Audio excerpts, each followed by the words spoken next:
Mga kaganapan ni Daniel Padilla sa Siargao na hindi nyo pa nakikita, halina't panoorin natin ang buong detalye. Spotted nga kahapon si Daniel Padilla sa Siargao kasama ang kanyang nakababatang kapatid na si Maki Borg. Spotted rin siya na pinaguluhan ng mga tao nang lumabas sila sa isang resto bar. Hindi niya nga inayawan ng pagkanta at nagbigay ng free performance sa mga tao nang kumanta siya ng hinahanap-hanap kita. Halina't panoorin natin ang buong detalye.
Thank you.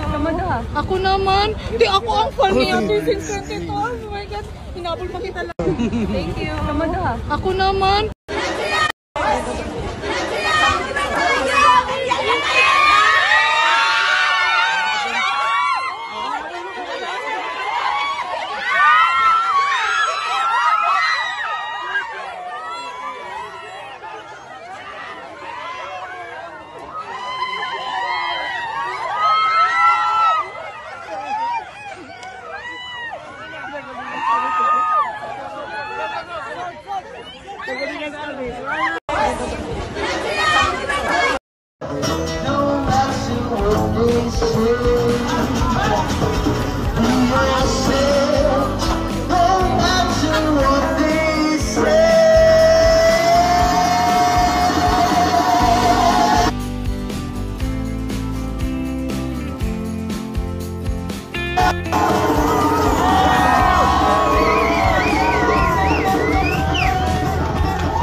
Sa ngayon, huwag kalimutang mag-like at subscribe sa aking YouTube channel, Celian Beats, para updated kayo sa celebrity issues at ganaps. Maraming salamat po sa panonood.